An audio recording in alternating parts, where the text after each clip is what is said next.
If the ownership of this house isn't transferred to me, I'm contemplating a divorce. I was taken aback when my husband suddenly dropped this bombshell. This house holds precious memories of our family, and I can't bear to part with it. Despite my emotional attachment, my husband is threatening me, toying with my feelings. Distraught, I reached out to my father for help. I am Emily, a 30-year-old full-time housewife, dedicating my days to supporting and managing our household. I married John 2 years ago, and since quitting my job after marriage, my husband has been the breadwinner. However, our peaceful life took a turn for the worse after my father-in-law's passing, leading to my mother-in-law moving into our apartment. Surprisingly, I was informed about my mother-in-law's move the day before she arrived.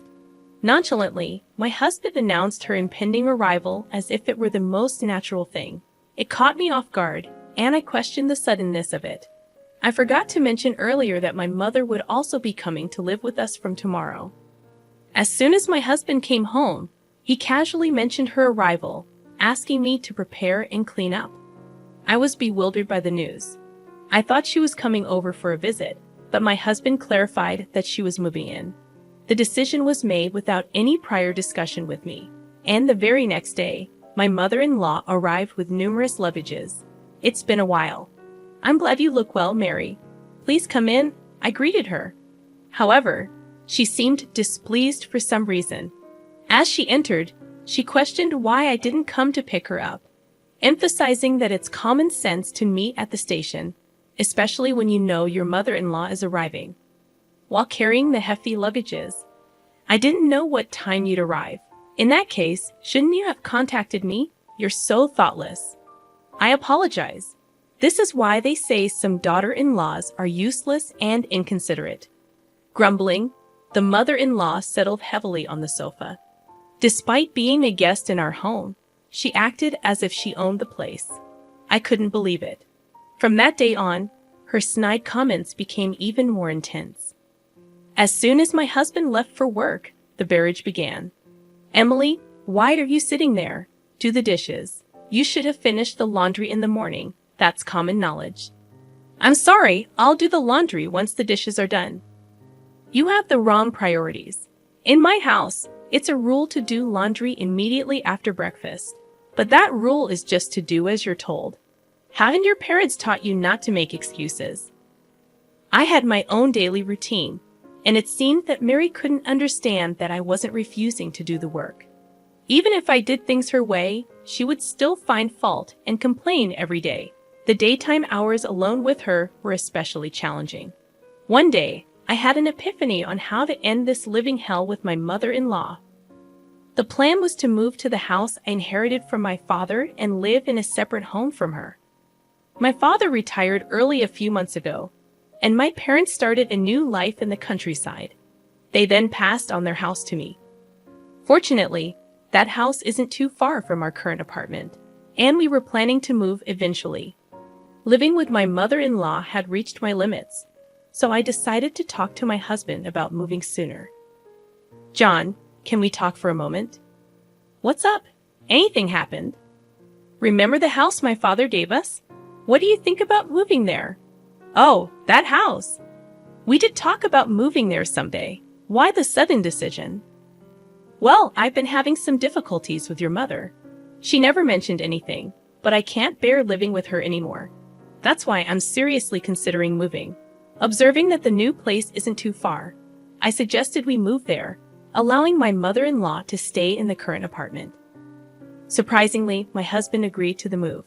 After informing Mary, we decided to make the move a week later. Honestly, I anticipated some opposition from her, but she accepted our decision with a big smile. Goodbye, John and Emily. I'm so sorry for the sudden decision to move. Don't worry about it.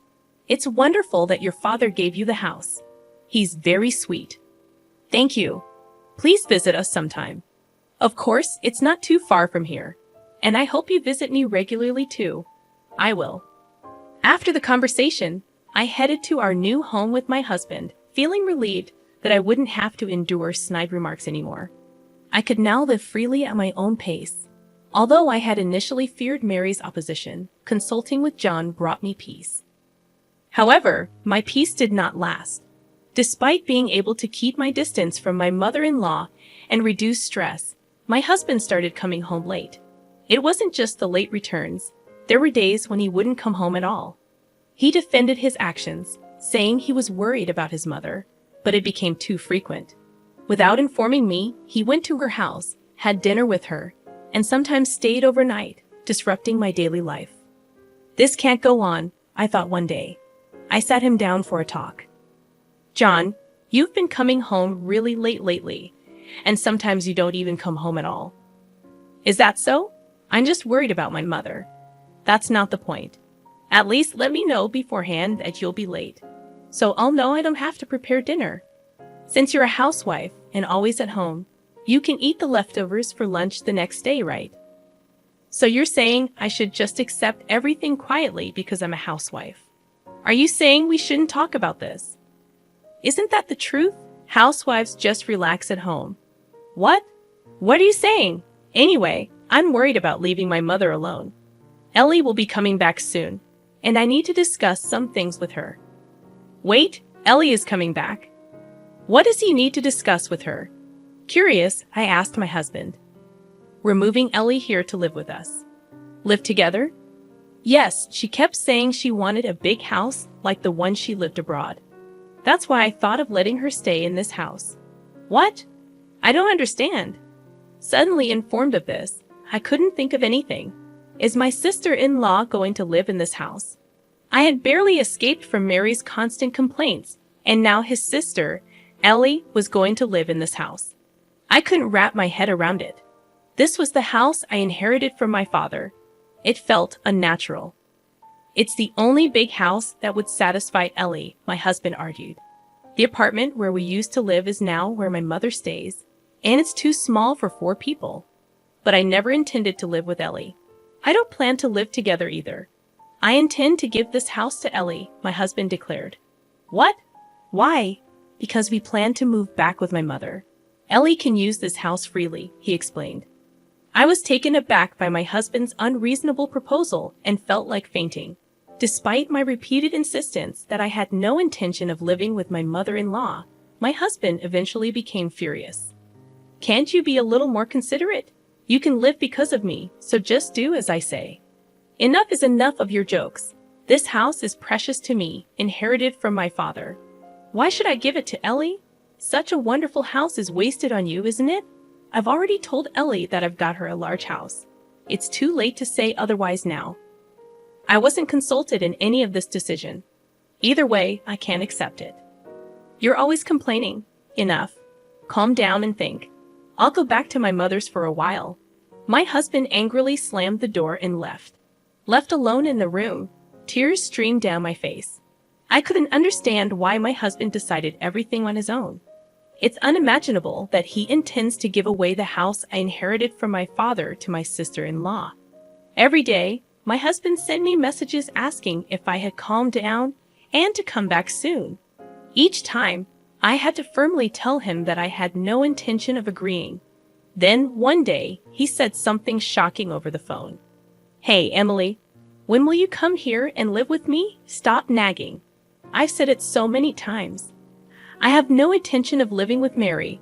Moving there and giving this house to Ellie. I've already told Ellie. Stop being selfish. She might be coming back this week, so there's no time. Why should I give up my house for your family? I inherited this house from my father. Don't decide on your own. Who do you think you're talking to? Even my mother is furious. I'm at my wit's end. That's not my problem.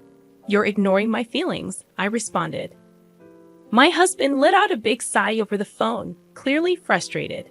Then he said something shocking. If you can't listen to me, then let's divorce. Hand over the house to Ellie. Leave by tomorrow.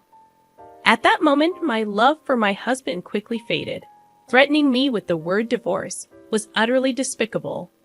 I couldn't possibly forgive him for using divorce as a threat without considering someone's feelings. I couldn't allow these people to have their way. Burning with anger, my husband continued to speak with a triumphant and dominating tone. Listen, if you don't leave by tomorrow, I'll really divorce you. Got it? Wait, are you serious? Of course I am. You don't have a choice. What will you do if you, a housewife, get divorced? You can't survive. Enough, I get it. Good. Hurry up and move over here. My mother is looking forward to disciplining you. He hung up the phone with a confident tone, thinking I would do as he said. After that call, I made up my mind and decided to seek help from my father for a plan. The next day, everything was ready for the move.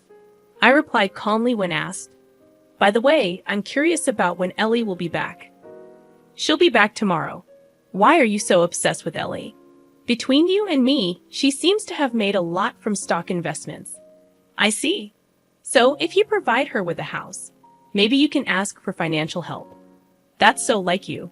Anyway, you need to leave that house by today. It's inconvenient for all of us." "Don't worry. I've already moved." "What? What do you mean?" My husband seemed genuinely surprised. "I knew it. You don't want to divorce me, do you?" "Naturally. Without an income, you can't survive. But all of this is coming to an end. We're still married now, so that's why we're talking." "Wait, what? I can only think about divorce now." My husband was clearly shaken by my words. "You promised to move out of that house, right, and live with me. But you've already moved? What are you saying?"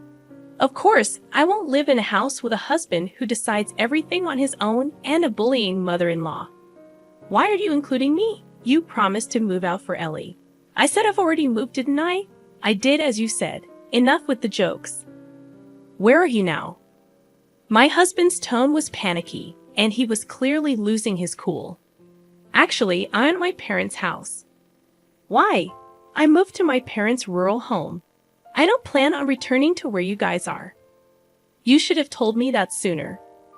My husband replied with a hint of relief in his voice. "If I could just give that house to Ellie. It doesn't matter where you live. It would require $3,300,000. $3,300,000. I put the house I inherited from my father up for sale. And if you truly want to give it to Ellie, buy it for $3,300 and then hand it over." "Are you joking?" "I'm serious. The house was still in my father's name, so I asked him to sell it. In reality, what I asked my father for was to sell the house.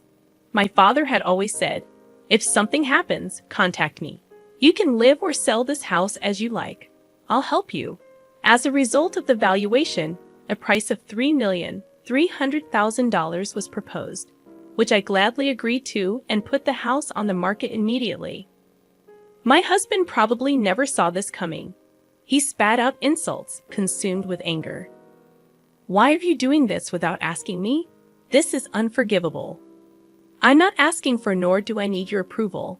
We're getting divorced soon anyway. I don't care. Do you understand your position? You'll be the one in trouble if we divorce. Since you don't have an income, you're just a housewife. I'd rather struggle on my own than be with you forever. Listen, Ellie will be coming back soon. I told you I'm relying on Ellie's money, didn't I? So what? Like I said, if you want to let dear Ellie live in that house, just buy it for $3,300,000. That is if you can." "What? That's impossible. If Ellie has made a lot of money from her investments, I don't see why she can't afford it." "I don't know how much she made, but that's too much. She can never afford it." My husband was all excuses with no hint of an apology, maintaining his domineering attitude. I felt it was foolish to spend any more time on him and unleashed everything I wanted to say. "I'm done with you and this ridiculous mess. Did you think threatening divorce would make me give up the house? If you thought being a housewife meant I'd do whatever you say, you're so wrong. Hey, let's calm down and talk." "I am calm. Isn't it you who's panicking? I won't be controlled by you or your family anymore. Stay out of my life. Go to hell with your beloved mother, you mama's boy." I shouted loudly enough for the whole neighborhood to hear, then abruptly hung up the phone. Of course, I'd had enough of these insane calls from my husband, so I blocked his number. I immediately consulted my lawyer and decided to request a divorce. It took some time, but the divorce was finalized, recognizing my husband's fault. He and Mary still live in that apartment. As for Ellie, they couldn't provide the large house she wanted, and she was furious, claiming this wasn't the deal, and made a U-turn back overseas. My ex-husband's plan to seek financial assistance from his successful sister fell through, and now he seems to be struggling financially, having to pay me alimony and support his mother. As long as he continues to live with such a selfish mother, his life will never be prosperous. On the other hand, I've moved to the countryside and am enjoying peaceful days with my parents. I recently started a clerical job at a small company introduced by a neighbor. With that salary, I can live comfortably. I plan to live here for a while. I want to be by my parents' side as much as possible to repay the kindness they show me.